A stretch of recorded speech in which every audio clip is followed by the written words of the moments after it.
নমস্কার। রাজ্য রাজনীতিতে দুটো বিষয় খুব গুরুত্বপূর্ণ। এক, কোন একটি বক্তব্য রাখা রাজনৈতিক দলের নেতাদের তরফে এবং তার পাল্টা জবাব দেওয়া, এটা স্বাভাবিক ঘটনা। কিন্তু আজকাল দেখা যাচ্ছে রাজনৈতিক মঞ্চে কিংবা কোনো অনুষ্ঠানে ব্যক্তিকে কেন্দ্র করে বা ব্যক্তিকে টার্গেট করে বা উদ্দেশ্য করে রাজনৈতিক আক্রমণ শাণিত করা হচ্ছে। স্বাভাবিক কারণে যারা এই বক্তব্যগুলো রেখেছেন বা এখনো রাখছেন, ঠিক তাদের কথা যারা শুনতে আসেন তারা দারুণ উৎসাহ পান, এটা স্বাভাবিক। এখন ধরে নেওয়া যাক বিপ্লব কুমার দেব কোনো বক্তব্য রাখছেন, সেই মঞ্চে বিজেপির লোকজন থাকবেন, তিনি যে সুরে কথা বলবেন, যে কথাগুলো বলবেন, তার কথাগুলো প্রত্যেকে শুনবেন, সেখানে পাল্টা কোনো জবাব থাকবে না। ঠিক তার বিপরীতে পাল্টা জবাব থাকবে কখন? সিপিআইএম এর কোনো কর্মসূচি থেকে, বা কংগ্রেসকে যদি নিশানা করেন তাহলে কংগ্রেসের নেতারা বক্তব্য রাখবেন। গত কয়েকদিন ধরে টানা কর্মসূচিতে, বলতে পারেন ঠাসা কর্মসূচিতে রয়েছেন প্রাক্তন মুখ্যমন্ত্রী সাংসদ বিপ্লব কুমার দেব।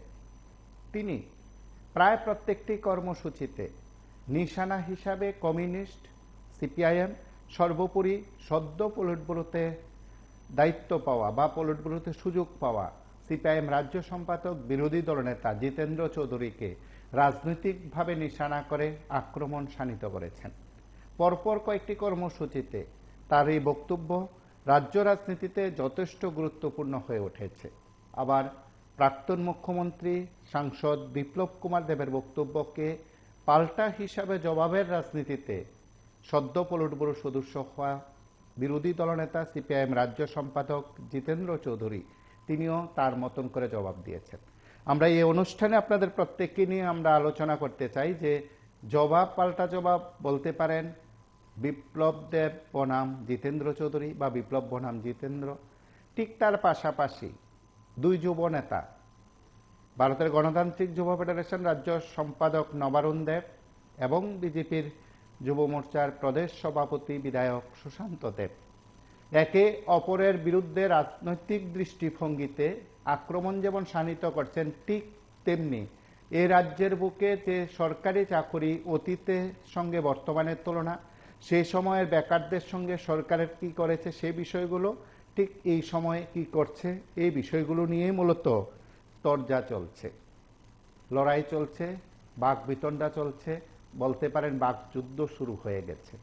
আমরা আপনাদের প্রত্যেককে নিয়ে এই বিষয়গুলো উত্থাপন করে আলোচনা করতে চাই এই কারণে আপনারা ভালো করে জানতে পারেন বা ভালো করে জানবেন যে যারা বক্তব্যগুলো রেখেছেন তারা তাদের নিজেদের অবস্থান থেকে বক্তব্যগুলো রাখেন।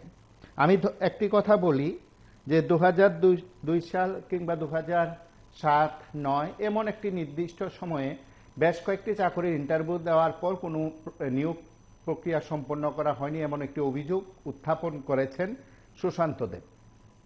ঠিক সুশান্ত দেব তার যে বক্তব্য তার পাল্টা জবাব নবারুণ দেব দিয়েছেন, কিংবা তার আগে নবারুণ দেবরা যে অভিযোগগুলো করেছেন বেকারদের সম্পর্কিত বিষয়ে, সরকারি চাকরি সংক্রান্ত বিষয়ে, তার জবাব সুশান্তবাবুরা দিয়েছেন। এবং সুশান্তবাবু যেমন কয়েকটি বিষয় এড়িয়ে গেছেন, ধরে নেওয়া যাক 2019 সালে বিজেপির শাসনামলে যে গ্রাম সেবক নিয়োগ হয়েছিল, যার জন্য নিয়োগ প্রক্রিয়া সম্পন্ন করার উদ্যোগের কথা বলা হয়েছিল, যারা আবেদন করেছিল তারা টাকা পয়সা দিয়ে আবেদন করেছিল, তাদের যে খরচ হয়েছে, আবেদন করতে গিয়ে যে ফি দেওয়া হয়েছে, সবকিছুই তারা দিয়েছেন। কিন্তু যখন তারা পরীক্ষা দিয়ে চলে আসবেন বাড়িতে, তার আগে তাদের কাছ থেকে অ্যাডমিট কার্ড রেখে দেওয়া হয়েছিল। এখন অবধি, অর্থাৎ 6-7 বছরে এই বিষয়টি কোন স্তরে আছে, আদৌ সেটা নিয়োগ হবে কিনা নাকি বাতিল হয়ে গেছে, কোনো বক্তব্য নেই সরকারের তরফে, সংশ্লিষ্ট দপ্তরের তরফে।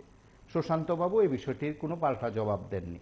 তাহলে বেকারদের কাছে রাজনৈতিক দলের নেতা বলুন কিংবা কর্মী বলুন, যুব নেতাই বলুন বা বিভিন্ন পদাধিকারীরা বলুন, তারা যতটা নিজেদের সরকার, নিজের দল সম্পর্কে বক্তব্য রাখতে ভালোবাসেন, তথ্যভিত্তিক কথা বলে বেকার দরদি হওয়ার ক্ষেত্রে তারা এতটা পারেন না। কারণ তাদেরও পদ যাওয়ার ভয় আছে, পদের ভয় আছে, তাদের পদেরও তাদের লোভ আছে কিংবা অধিকার আছে।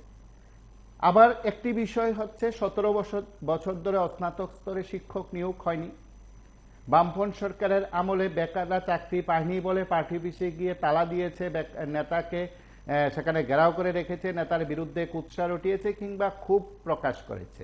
সেই কথাগুলো তুলে ধরে নবারুণ বাবু যেমন নামধাম বলে সেই আমলের ব্যাখ্যা দেননি, আবার সেই আমলে কতটা চাকরি হলো, কি সংখ্যক চাকরি হলো সেই বিষয় তুলে ধরেছেন।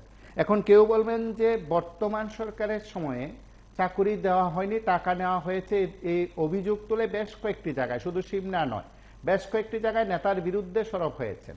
সরিলাম বলুন, সিমনা বলুন, রাজ্যের একাধিক জায়গায় নেতা টাকা নিয়েছেন, চাকরি দেননি এবং অভিযোগে বিজেপির শাসন আমলে খুদ বিজেপির লোকজন সরব হয়েছেন। আবার সিপিএম এর আমলে এক দুটো জায়গার এমন অভিযোগের কথা যেমন বিধায়ক শম্ভুলাল চাকমা বলছেন বা সুশান্ত দেবরা বলছেন, আবার ঠিক তৎকালীন বামফ্রন্ট সরকারের সময়ে চাকরি পায়নি বলে ক্ষোভের কথা বলেছেন, পার্টি অফিসের তালার কথা বলেছেন, কিন্তু কতজন নেতা কত হাজার টাকা চেয়েছেন কিংবা নিয়েছেন, চাকরি দেননি এমন তথ্য কুশাবা ভবনে বসে একেবারে নামধাম উল্লেখ করে সুশান্ত দেবরা সেই তথ্য দিতে পারেননি। বামফ্রন্ট সরকারের সময়ে চাকরি সংক্রান্ত ক্ষোভ, মান অভিমান, বেকারদের আন্দোলন ইত্যাদি বিষয় নিয়ে যে সংবাদপত্রে সংবাদ হয়েছে সেগুলোকে তারা কাটিং হিসাবে তুলে ধরেছেন। অনেকটা বলতে পারেন তৎকালীন সময়ের সংবাদকে তারা যে রেখে দিয়েছেন, সে সংবাদগুলো তারা তুলে উত্থাপন করেছেন। আবার এতটুকু বলা যেতে পারে যে এই বিষয়গুলো নিয়ে যে একেবারে সরাসরি নেতার নামধাম বলে প্রচার করে সেটা নয়। আবার কোনো কোনো নেতার নামধাম বলেছেন, নবারুণ বাবুর নামধাম বা তার বাবার নামধাম বলেও কথা বলেছেন, সেগুলো তথ্য তুলে ধরেছেন, আবার তারা পাল্টা জবাব দিয়েছেন। কিন্তু আপনি কি বলছেন, আপনার কি মনে হয়? আমরা সেই বিষয়গুলো জানবো। নমস্কার, কে বলছেন? আপনি টিভির সাউন্ড বন্ধ করে কথা বলুন।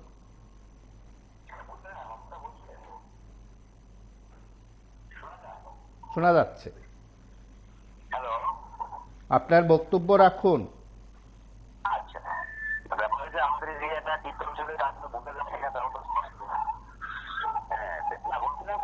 আমাদের মাননীয় সাংসদ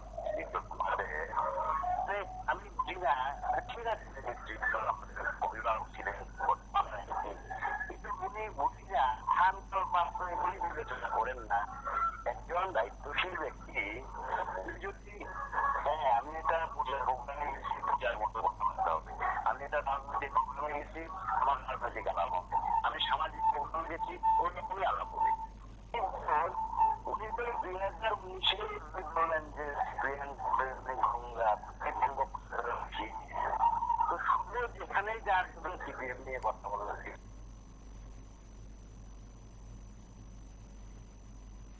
আমরা পরস্পর কয়েকটি বক্তব্য শুনি, সে সঙ্গে আপনাদের প্রত্যেকের কাছে অনুরোধ, যখন আমাদের সঙ্গে কথা বলবেন অন্য কোনো মাধ্যম থেকে এই কথাগুলো শুনবেন না, টিভির সাউন্ড বন্ধ করে কিংবা মোবাইল থেকেও যদি আপনি অনুষ্ঠান শুনেন পরবর্তী সময় রেকর্ড করা বক্তব্যগুলো শুনবেন। আমাদের সঙ্গে যখন কথা বলবেন সরাসরি আমাদের সঙ্গে থাকবেন, তাহলে আপনার বক্তব্য প্রত্যেকে সুন্দরভাবে শুনতে পারবেন। আপনি সহযোগিতা করবেন, আপনারা সহযোগিতা করবেন। আমরা পরস্পর আক্রমণাত্মক বক্তব্য শুনি। যুব মোর্চায় সাংবাদিক সম্মেলন করেন, এই যুব মোর্চাকে সাংবাদিক সম্মেলন করতে বাধ্য করেছে বিজেপি। ফলে তারা বিজেপির ভাষায় তারা তুতাপাকের মতন কয়েকটা কাগজ দেখিয়ে, নমস্কার, কে বলছেন? আবার একটা বিভ্রান্তির জাল যারা প্রতিদিন তৈরি করছেন, এই জালের মধ্যে কোন আর সুশান্ত বাবু কোন, তারা যে দলের ব্যাখ্যা দেয়, কিন্তু আমরা দলগত ভাবে তার বাইরেও দেখি। আমরা দেখছিলাম 10,323 চাকরি গেছে গা, কিন্তু 10,023 কেউ এখনো কি বলে না যে সিপিএম এর এমন নেতা আমার থেকে অত লক্ষ টাকা নিচ্ছে। চাকরি যাওয়ার পরও আজকে সাব্যস্ত হলেন যে আমরা এই কথা শুনি না। কিন্তু আমরা দেখলাম যখন বিজেপি সরকার আইলো, তার মধ্যে টিএসআর এর চাকরি ছাড়াতে চরিলামের মন্ডল সভাপতির কথা কে বলছিল? আরেকজন পৃষ্ঠা প্রমুখ, একজন মহিলা পৃষ্ঠা প্রমুখ, তাদের দলের সিদ্ধান্তে ত্রিপুরাজ্যের বিভিন্ন খানে যখন চাকরি ছাড়ে তখন ওই একমাত্র এডুকেশন বাদে যে সমস্ত চাকরি ছাড়ে সেদিকটাই টাকার কথা শোনা যায়। কে বলে? তাদের দলের লোকের, অন্যরা কিন্তু বলে না। আর আমাদের এই যুব মোর্চার নেতার কথা বলবো, যুব মোর্চার নেতা উনি একজন যুবক, এবং যুবকের জন্য যুবকের স্বার্থ নিয়ে কথা বলবো। আর দল করবা, দলের স্বার্থ করবা, কিন্তু যুবকের স্বার্থও করো।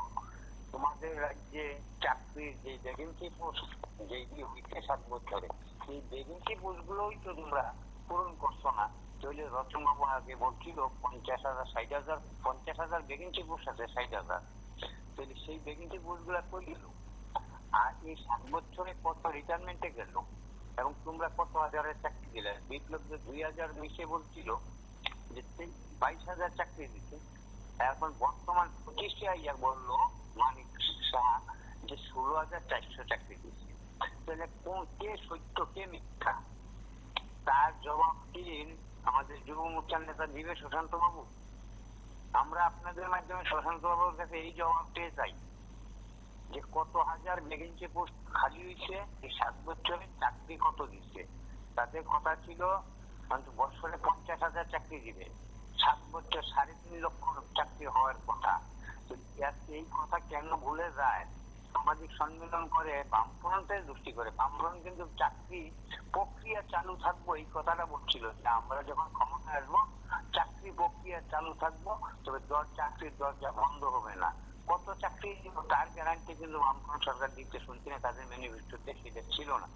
বিজেপির ম্যানিফেস্টোতে এটাই ছিল যে আমরা বছরে 50,000 চাকরি দিব, সরকারি চাকরি। আমরা সুশান্ত বাবুর কাছে আপনাদের মাধ্যমে এই প্রশ্নের জবাব চাই। আর যদি সম্ভব হয়, যদি টেলিফোনে সাক্ষাৎকার করতে পারে আমরা আরো খুশি হব। তাহলে টেলিফোনে আমরা প্রশ্ন করতে পারবো আপনাদের মাধ্যমে। কথা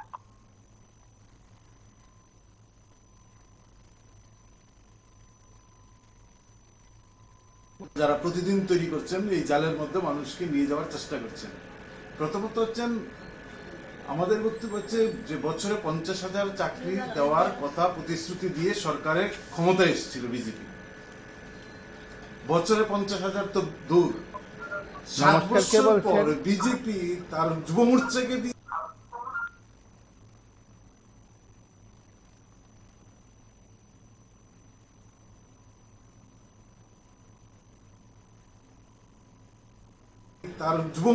দিয়ে প্রেস মিট করিয়ে বলছেন 16-17,000। প্রথমত তার উত্তর আগে যুব মোর্চা, যে যুব মোর্চার ডিমান্ড কোথায়? যে বিজেপি যে প্রতিশ্রুতি দিয়েছিল বছরে 50,000, সেই 50,000-এ তো 7 বছরে 3.5 লাখ চাকরি হওয়ার কথা ছিল। কোন মুখে যুব মোর্চা মাত্র 17,000 সরকারি চাকরির কথা এই 7 বছর পর বলছেন? আমি বলছি এই বুঝে যুব মোর্চা, তার মিনিমাম মেরুদণ্ড নেই একটা অর্গানাইজেশনের। যুবদের নিয়ে সংগঠন বলছেন 50,000-এর জায়গায় 3.5 লক্ষ হওয়ার কথা, এখানে 16-17,000 ঘোষণা করছেন। বামমলের কথা আবার সঙ্গে বলছেন। বলছি হ্যাঁ বলুন। বলছিলাম যে এই যে পার্টি নিয়ে কি বলবো, সুশান্ত কি বলবো, এটা নিয়ে আমরা বিভিন্ন চর্চা করছি। তাদের মধ্যে আমাদের বুঝতে হবে যে আমাদের কথা কি বলছে, সাধারণ জনগণের কথা কি বলছে সেটা বুঝতে হবে। আমরা কে দেউলিয়া হয়ে গেছে, কে নিয়ে আলোচনা করছে, আমাদের এসব কিছু নিয়ে কোনো ইন্টারেস্ট নেই। আমাদের ইন্টারেস্ট সাথে কথা হয়েছে, কথা ছিল দিয়েছে 16,400 দেওয়ার ছিল, বছরে 50,000 দিয়েছে 16,400, ভ্যাকেন্সি হয়ে গেছে 56,000। আমাদের বাইরে পোস্ট খালি করা হয়েছে, চাকরি দিচ্ছে না। আমাদের এটা দরকার, আমাদের এসব আমাদের এসব বার্গেনিং শুনে আমাদের কোনো আমাদের দরকার কি চাকরি, আমাদের চাকরি দেয়। বিপ্লবদের কি বললো, যেদিন চৌধুরী কি বললো, এটা নিয়ে আমাদের কোনো কিছু নেই। আমাদের দরকার চাকরি, যে আমাদের কথা শুনবে আমরা তাদেরকে ভোট দেবো। এটা দেখুন আমাদের শাসন দল সেটা এডিসি সব, যেটা আমাদের অ্যাসেম্বলি বিধানসভা, তারা কি বলে, তারা শুধু এই তথ্যভিত্তিক আলোচনা করে না। কত দেওয়ার কথা ছিল, কত খালি আছে, কত দেবে, কি আসবে, সেটা বলবো, এই করেছে সেই করেছে, এইভাবে চলতে পারে না। এটা দিয়ে শুধু কথা ঘুরানো যায়, মানুষের মত ঘুরানো যায়, কিন্তু এটা দিয়ে মানে আমার কোনো এটা দিয়ে শুধু ব্যবসাটা এগুলি করে। আমার কি করে, আমার চাকরি নেই, ওগুলো আমার জয়শ্রীরাম বলে ওই বিপ্লব সিং বলে কিছু কিছু আমাদের কিছু আমাদের তিন লোকের চাকরি, যে চাকরির কথা বলছে তাকে বুঝতে হবে, যে চাকরির কথা বলছে তাকে সাপোর্ট করো, যে আমার রুজির কথা বলছে তাকে সাপোর্ট করো। আমাদের সাথে আমরা সাধারণ বেকার ছেলে আমরা বসে আছি চাকরি নেই, যে পরিমাণ বেকার অনুপাতে চাকরি নেই বলে চাকরি করে যাচ্ছি। কনস্টেবল চাকরি দিয়েছে 1000, আর মধ্যে দেখা গেছে অনেক অনেক অনেক হয়েছে, টাকা দিয়ে চাকরি দিচ্ছে, এবার কি চলে নাকি? ওরা কি করেছে, সে কি করেছে বলে আমাদের শুনছিলাম, আমাদের চাকরির দরকার, যেটা এটা আমাদের যোগ্যতা আসলে আমাদের চাকরি দিতে হবে। আমাদের কথা যে চাকরি দেবে তাকে বলতে হবে, যে আমাদের কথা।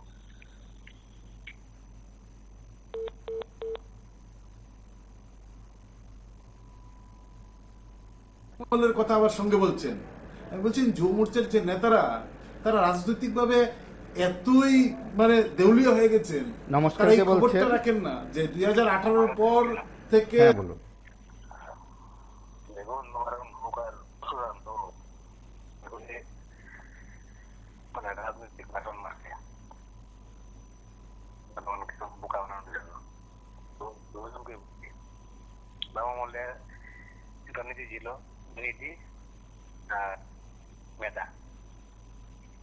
আমরা দেখেছিলাম যার বাড়িতে ঠিকাদার আছে, বিত্তশালী কুটি, তার বউ, তার বাচ্চার বউ, তার ছেলের বউ, সবাই চাকরি পাচ্ছে বাবা মহলে। উদাহরণ আছে নীতি যারা ছিল বাণিজ্যটা সঠিক তো বুঝতে পারিনি। চেয়ারম্যান নাম অনেক হয়েছে, আমাদের কমিউনিস্ট পার্টি অফ ইন্ডিয়ার অফিস ভাঙা হয়েছে, হ্যাঁ, যেখানে একজন বেকার তার পড়ার ভোট ওনাকে সর্বশিক্ষার আওতায় একটা চাকরি দেওয়া হয়েছিল। এরকম হয়, হ্যাঁ, বিক্ষোভ দেখলাম ত্রিপুরা পুলিশের ওখানে একটা ছেলে নিজের চপ্পল জুতা নিজের কপালে মারছে, আবার বলছে যে আপনি কম নাম্বারও অন্য এলাকার একটা মেয়ে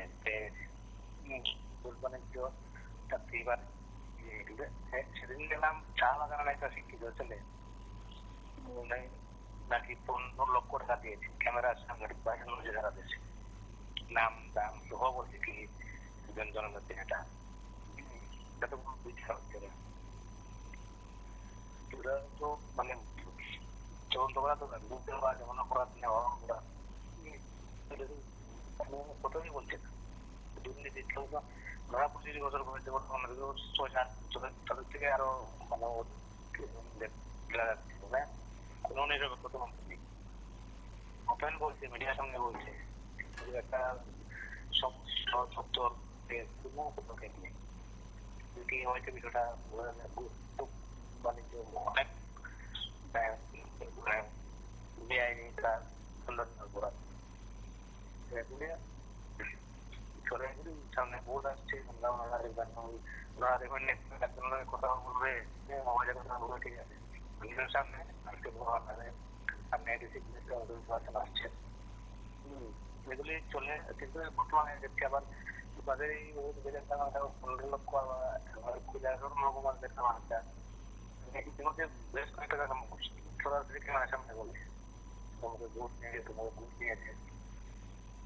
আমরা আমার অন্তর্গত মনে হয় দেখলাম প্রধান এবং সরকার নামে একজন নেতা কি মামলা হয়েছে, মানে জঘন্যতম সংশ্লিষ্ট উচ্চতন কর্তৃপক্ষের প্রথম পদক্ষেপ নেওয়া প্রয়োজন। কেউ মানছে না, কেউ কোথায় বলছে না, মানে সারা দেশ সারা রাজ্য দেখছে ছোট থেকে বড়, কিন্তু যারা সংশ্লিষ্ট দপ্তরে বা এই কি বলবো ওনারা কারণ নীরবে সমাধান করছে। এগুলি দুটের বাণিজ্য, দুটের জন্য এগুলি চলে, সব চলে। এখন যে চলছে তারা ম্যাক্সিমাম বাংলার বাং নেতৃত্বে তারা চলছে।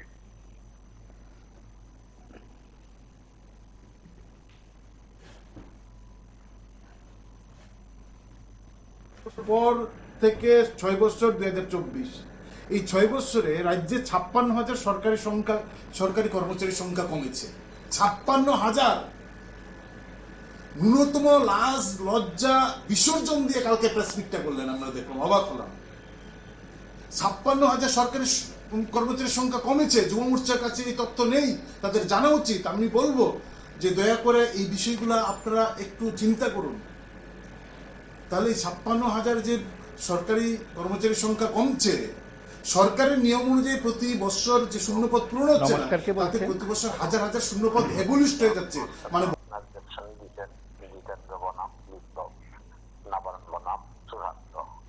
বনামটি ঠিকই আপনি বলছেন, কিন্তু যেই শব্দগুলি প্রয়োগ করে সেই শব্দগুলি আমার মনে হয় আপনারা যত বেশি মিডিয়ার মধ্যে প্রচার করতে পারবেন দেশে ততটুকু শান্তি আসবে। কারণ কি, কোন নেতার মুখের ভাষা কিরকম সেটি জানার দরকার। বিশেষ করে মাননীয় যে মন্ত্রী ছিলেন আগের শিক্ষামন্ত্রী, ওনার রেকর্ড কিন্তু সারা পৃথিবীময় রতনলাল মাসের ভাষাগুলি পৃথিবীময় যে রেখেছে। আর বিধানসভায় যেসব কাহিনী ওরা করেছে, যে কি ভাষায় ওদেরকে কথা বলবো, আমি সেই ভাষাটুকু বুঝতে পারি নাই। আসলে আপনাদের এই চ্যানেলে তো সব বেশি ভাষা খারাপ করা যায় না।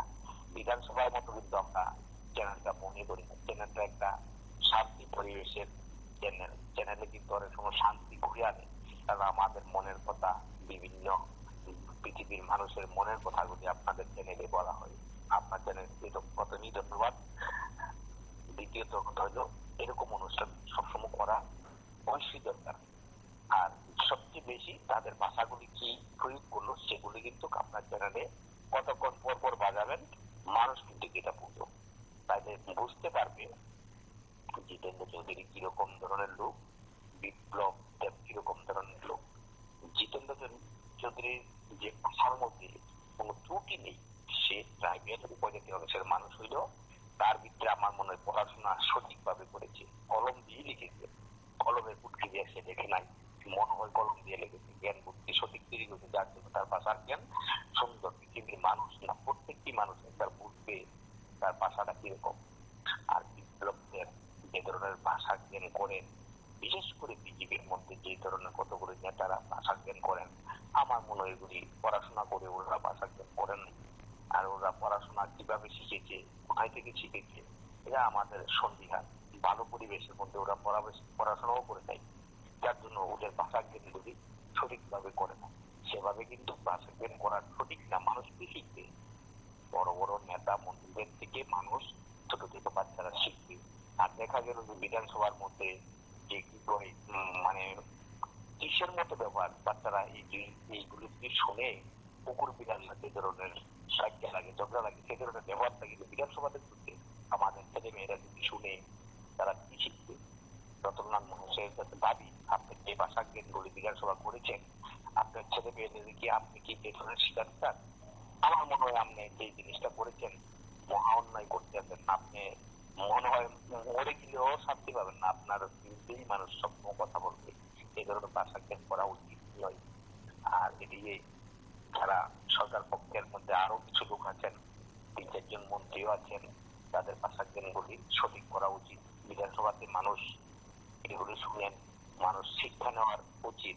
হ্যাঁ, শিক্ষার মতো ব্যাপার বড়রা কি বলে, কিন্তু আপনাদের কাছে কিছু শিখবে না। জিতেন্দ্র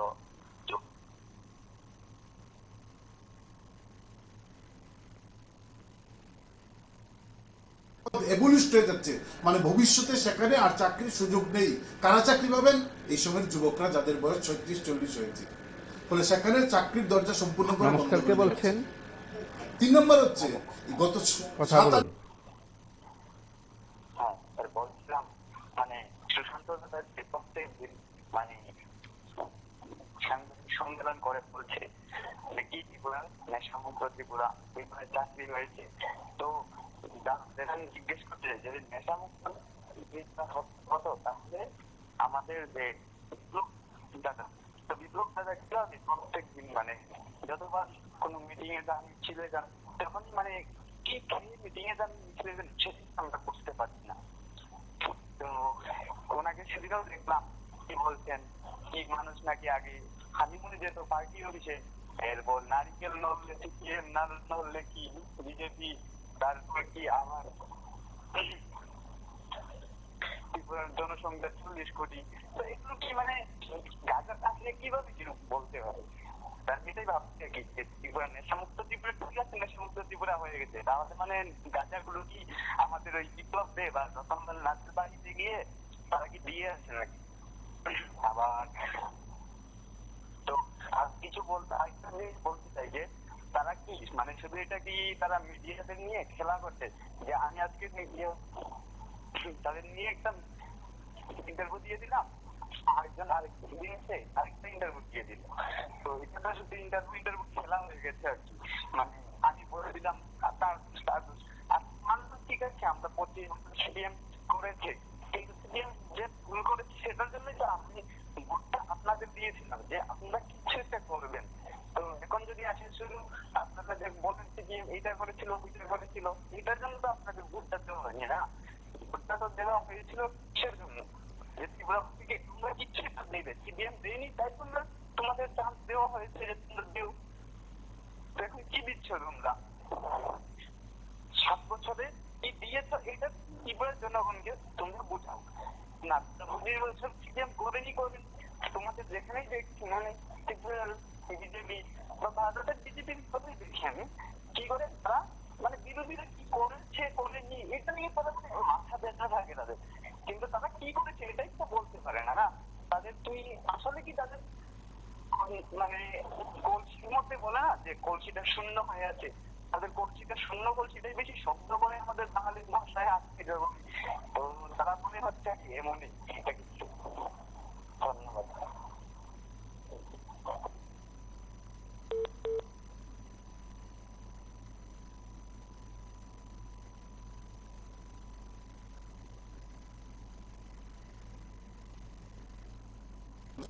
সাত আট বছর 6-7 বছরে রাজ্যে কি বেড়েছেন? কোন শিল্প না। রাজ্যে কি বেড়েছে? বলছেন নেশা। রাজ্যে বেড়েছে পাচার। এখন যারা এই যে যুদ্ধে যাচ্ছে বা করছে তাদের অনেকেই অভিজ্ঞতা নেই বলছে। ত্রিপুরা কয়টা ডিস্ট্রিক্ট আছে আমার মনে হয় তাও জানি। একবার একটা জায়গা বলে দিয়েছে ত্রিপুরা 10টা ডিস্ট্রিক্ট। ওই কাহিনী আর সুশান্ত চৌধুরী সেদিনের রাজনৈতিক কিছু শিখে অভিজ্ঞতা কতটুকু আমরা জানি। সত্যিকারে কাজ লাগে না মানুষ চোখে দেখে। হ্যাঁ মানুষ কিন্তু চোখে দেখছে কখন কি হচ্ছে ত্রিপুরা রাজ্যে, কাকে বলে কাজ কাকে বলে বেকার কাকে বলে এগুলো মানুষ বুঝে। সেই কাজেই হ্যাঁ তর্ক তারা করবে। মিথ্যা কথা বলতে গেলে আরো 10টা মিথ্যা কথা বলতে হবে, কারণ মিথ্যা ডাকতে গেলে আরো মিথ্যা প্রয়োজন আছে। এই যে অবস্থা এইগুলি দিয়ে জনসাধারণের কোন উপকারে আসবে না, এটাই আমার বক্তব্য। নমস্কার।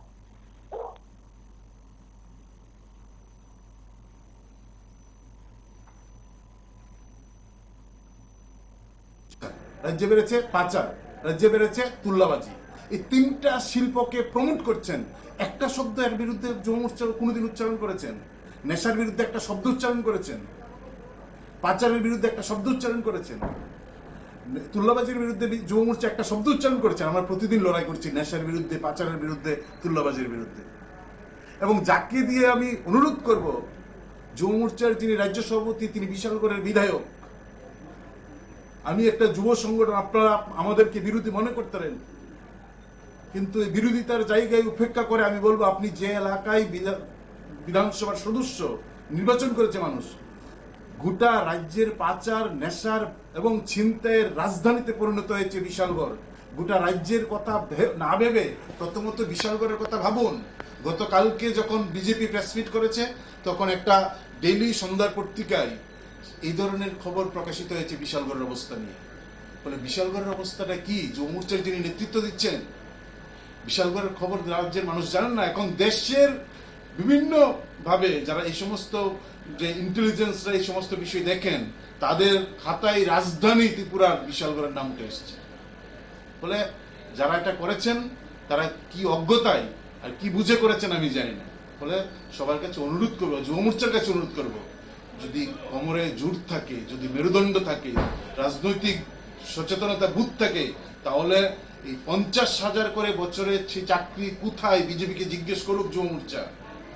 56,000 সরকারি কর্মচারী সংখ্যা গত 6 বছরে কেন কমেছে, যুব মোর্চাকে বিজেপিকে জিজ্ঞেস করুক, তাদের মুখ্যমন্ত্রীকে। পাচার, তুল্যবাজি, নেশার কিভাবে গত 7 বছরে বেড়েছেন তাকে আজকের যে বিষয়, জিতেন বনাম বিপ্লব বনাম জিতেন, তারপর সুশান্ত বনাম নবারণ। আসলে দেখেন বিষয়টা রাজ্যের মাননীয় মুখ্যমন্ত্রী, কারণ 100 কথার মধ্যে 99টা সিপিএমের উপরে আক্রমণ করে। কারণ আমরা দেখলাম সর্বক্ষেত্রে সাংগঠনিক বিষয়ে আলোচনা করার কথা, কিন্তু সেখানে কিন্তু সিপিএম এর আক্রমণ করে। সেটা করতে পারে, কিন্তু জিতেন চৌধুরী সম্বন্ধে, জিতেন চৌধুরী ত্রিপুরা রাজ্যের কোথাও চিনে না। বিপ্লববাবু চিনে, 7-8 মাসের মধ্যে সারা ত্রিপুরা রাজ্যের মানুষ জায়গা আলোচনা সব চিনে। কারণ এই রাজ্যের সরকার, তারা তো মানে 8-9 মাসের মধ্যে রাজ্যের বিজেপি সরকারটা 2018 সালে প্রতিষ্ঠা হয়েছে। কিন্তু আসলে বিজেপি মানে সিএম মানে আতঙ্ক বিজেপি। কারণ এই রাজ্যে মিথ্যা প্রতিশ্রুতি ছাড়া তো আর বিজেপি কিছু দিতে পারেনি। যখন সঠিক তথ্য তুলে বামপন্থীরা প্রকার আনে, তখন কিন্তু বামপন্থীর উপর আক্রমণ করে।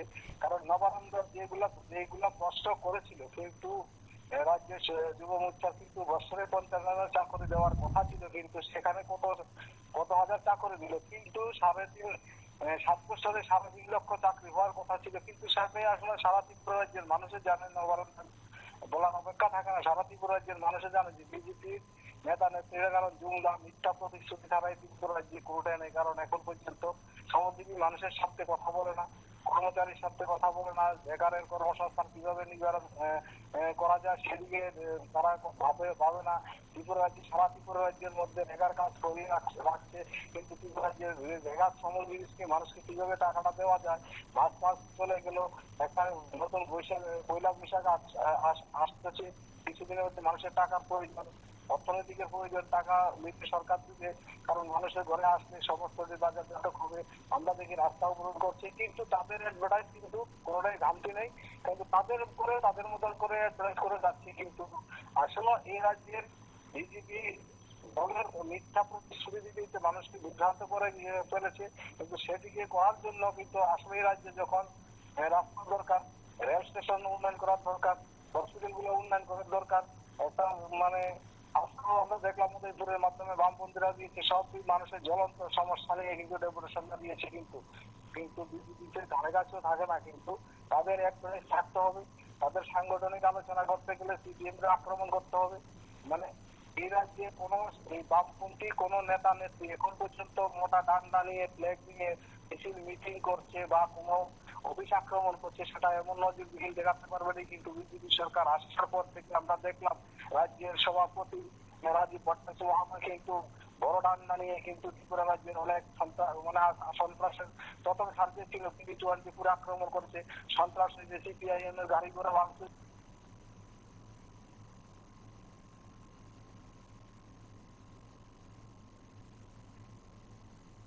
গত 7 বছরে বেড়েছেন, তা কেন নিম্নমুখী হচ্ছে না, ঊর্ধ্বগতিতে হচ্ছে, তা আগে জিজ্ঞেস করুক, তারপর ডিওএফ এর কথার উত্তর দেব। এই আহ্বানটা আমি যুব মোর্চার কাছে রাখছি।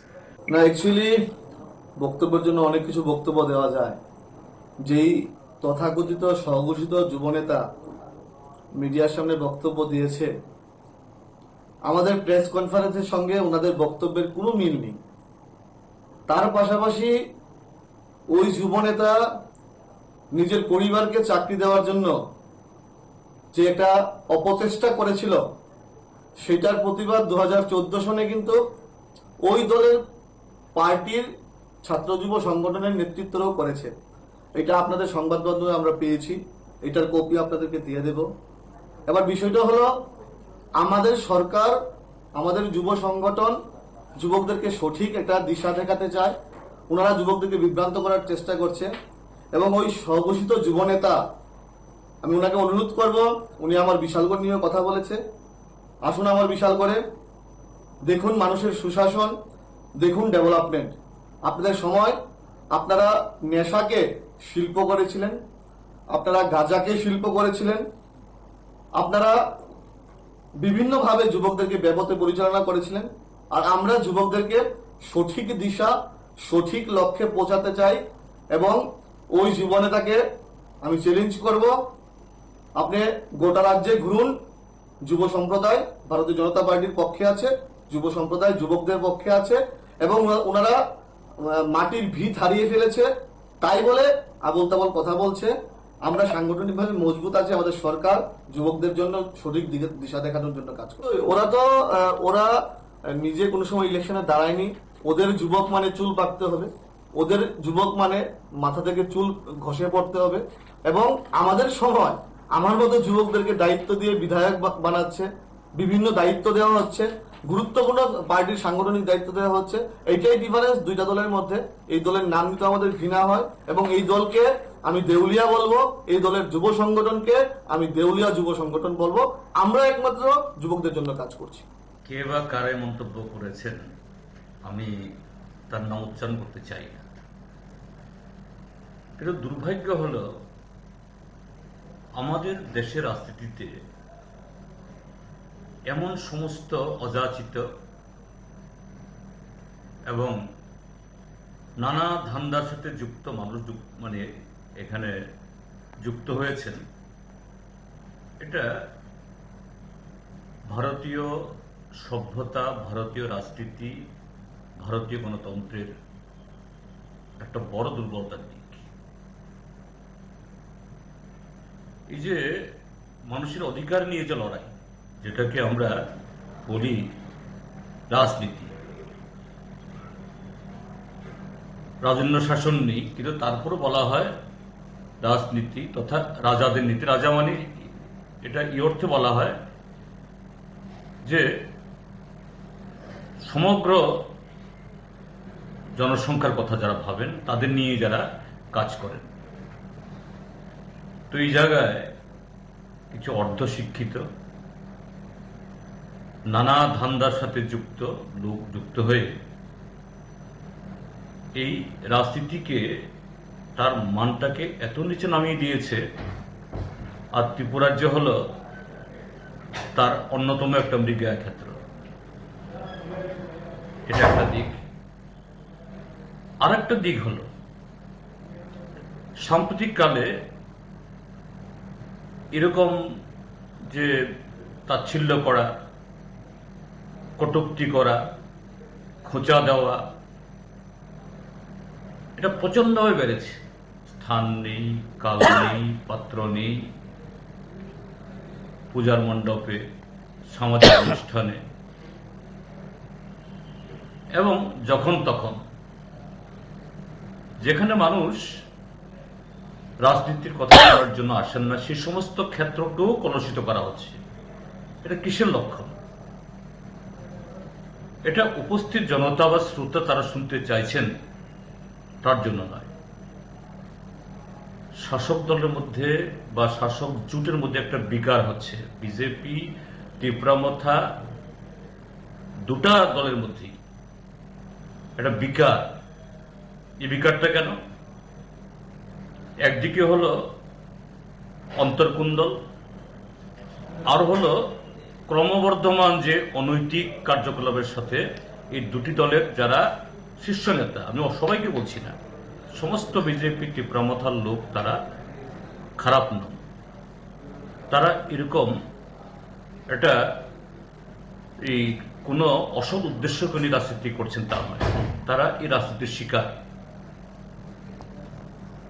এই উড়ে এসে জুড়ে বসা নেতৃত্ব হতে পারে কেউ মুখ্যমন্ত্রীর পদ অলঙ্কৃত করেছেন, কেউ সাংসদ আছেন, কেউ দলের সুপ্রিমো আছেন, হতে পারে। কেন ভারতীয় রাজনীতির মধ্যে সেই সততা, রাজনৈতিক নৈতিকতা নেই। যাদের হাতে কালো টাকা এবং যারা কিছু এই সমাজ বিরোধী লালন পালন করতে পারেন। এই শক্তিকে প্রয়োগ করেই তারা কেউ মুখ্যমন্ত্রী হয়ে যান, আবার দুদিন বাদে ঘাড় ধরে বের করে দেয়।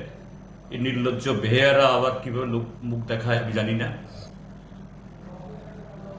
কেউ আবার মঞ্চে উঠে চোখের জল ফেলে, একে গালি দেয়, তাকে গালি দেয়, আবার পরদিন তাদের সাথে গিয়ে আনন্দ ফুর্তি করে। আজকে গালি দেবে, বিরোধিতা করবে, কালকে গিয়ে আবার এরা গলাগলি করে। এরা আসলে রাজনীতির উপযুক্ত খেলোয়াড় নয়, এরা হলো দান্দাবাজ। এরা এসছে এই রাজনীতির যে এই অস্ত্রটাকে পুঁজি করে, বহন করে কিভাবে রাতারাতি বড় লোক হবে, রাতারাতি তাদের যে অসৎ উদ্দেশ্য এটাকে ভোগ করবে। কাজে তাদের মুখে সমস্ত কথাবার্তা, এর জবাব দেওয়া, তাদের নাম উচ্চারণ করাটাও পাপ, এদের সম্পর্কে আলোচনা করাটাও সময় নষ্ট ছাড়া কিছু নয়। আমি এটুকুই বলছি, নমস্কার, কে এতে বলছেন? মানুষ কেউ প্রভাবিত হন না। বলছি যে জিতেন বাবু যেটা বলছে একদম ফাঁসের কথা বলছে। রোজ টাকা এটার জন্য চৌজল ভাড়া লক্ষ্মীগুলো এখানে যে ঘুরে যাই আমার টাকা আর আমার টাকা দরকার। তিনি কোটি টাকা, কয়েক লক্ষ কোটি টাকার মালিক হতে হবে, কয়েক হাজার কোটি টাকার মালিক হতে হবে। আমি মাটি করতে গিয়ে তো আমি এখানে 24 এলো, তারপর 500 এলো, আমি কিনে সঠিক কথা বলছে জিতেন বাবু। উন্নয়নগুড়ি রাস্তা 2 করে পথ চলছে। জিতেন বাবু যেটা বলছে সঠিকভাবে যে কথা বলছে, চ্যালেঞ্জ করে আমার সঙ্গে এই কথাবার্তা বিষয় নিয়ে সেটাই বলছে উনি। মানুষের জন্য করতে না, নিজের জন্য করতে হবে। আমাদের বর্তমান সরকার নিজের প্রকাশ করে করবেন, নিজের 3 তলা 10 তলা 5 তলা বাড়ি চিন্তা করবে। জনগণ কিভাবে আছে, কোন পর্যায়ে আছে জিতেন বাবু বলতে পারবে। জিতেন বাবুর মতো আরো অনেক লোকই বলতে পারবে, কিন্তু বর্তমান গভর্নমেন্ট কিন্তু বলতে পারবে না, মানিক সাহা বলতে পারবে না, বিপ্লব বাবু বলতে পারবে না। বিপ্লব বাবু তো যেটা করে গেছে, যুব সমাজ ধ্বংস করে দিয়ে গেছে, এখন এই ধ্বংসের পথেই হয়ে গেছে যুব সমাজ। এখনো ধ্বংস করতে নিয়ে গেছে না, নেতামুক্ত ত্রিপুরা আজ পর্যন্ত 7 বছর চলছে, এখনো নেতামুক্ত ত্রিপুরা করতে পারে নাই। লজ্জার ব্যাপার, লজ্জার ব্যাপার শুনতে লাগছে আমাদের।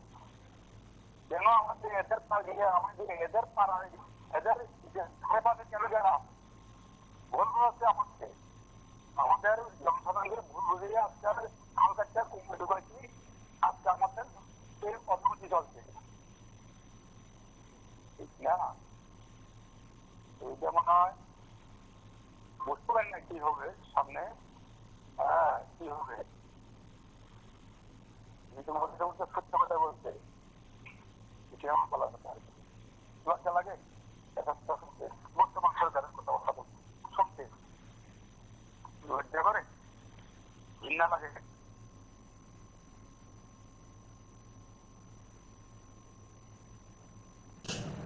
কেউ প্রভাবিত হন না, যারা শুনছেন তারা ক্ষুব্ধ হন। যারা সেই দলকে নানা কারণে, যে দলেই হন XYZ, হয়তোবা কোনো একটা কারণে এই দলের প্রতি আকৃষ্ট হয়েছেন, তারাও ক্রমশ দল থেকে সরে যাচ্ছেন। এর থেকেই তাদের এই বিকার, তাদের থেকে, মন থেকে, তাদের মুখ থেকে এই জাতীয় কথা বের হচ্ছে। এবং তারা ঠিক এরকম ধরনের কথা বলেন যে না, অমুক আমাদের দলে যোগ দিতে চাইছে, অমুক ই করতে চাইছে, অমুক এই ত্রিপুরাজ্য চেনেন না। আসলে তারা ত্রিপুরাজ্য কেন, নমস্কার, কে বলছেন? যে বলছিলাম খুবই সত্য। আগে 14 মাসে 10-15 দিন 20 দিন আগে একটা রেখার কাম হতো, কিন্তু এবার আমার একটা দুর্ভাগ্য রেখার কাম বলতে বিলুপ্ত হয়ে যাচ্ছে। মানে দুর্গা পূজা বা চৈত্র মাসে আগে যে একটা কাজ হতো, গরিব মাসে কিছু টাকা দিত, ওই টাকা দিয়ে মানুষ বাজার যার মতো সাধ্য মতো কিনে নিত। এটা এখন আর পাচ্ছে না। সবাই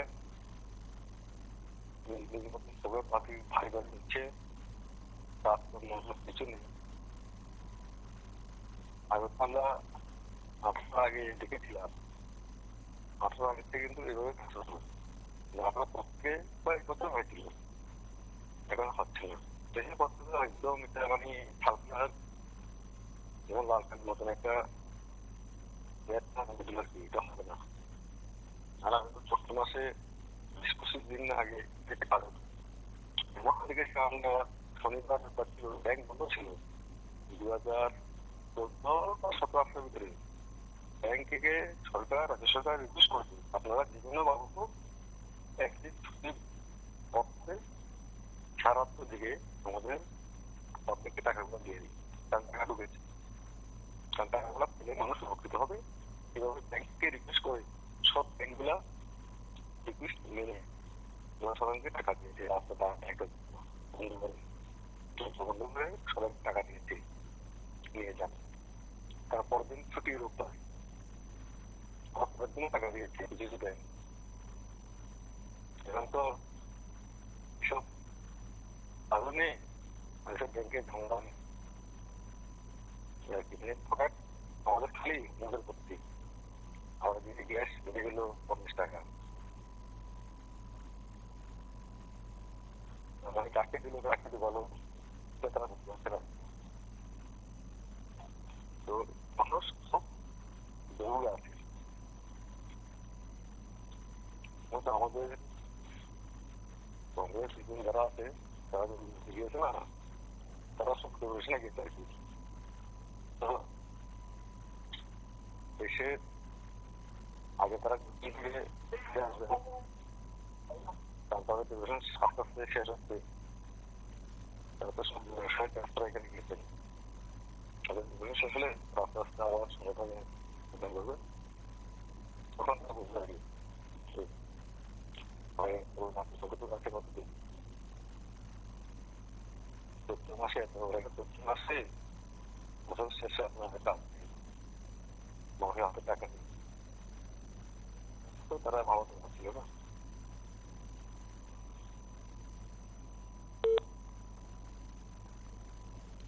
রাজনৈতিক অঙ্গনে একে অপরের বিরুদ্ধে কথা বলে, কথা বলার মধ্য দিয়ে রাজনীতি করে, কিন্তু এই রাজ্যের যারা লাখ লাখ বেকার আছেন তাদের নিয়ে তো বহু রাজনীতি হয়েছে। প্রকৃতত্বে তাদের বন্ধু সরকারকে হয়তো আপনারা সেদিক থেকে মূল্যায়ন করবেন। এ পর্যন্তই। নমস্কার, শুভরাত্রি।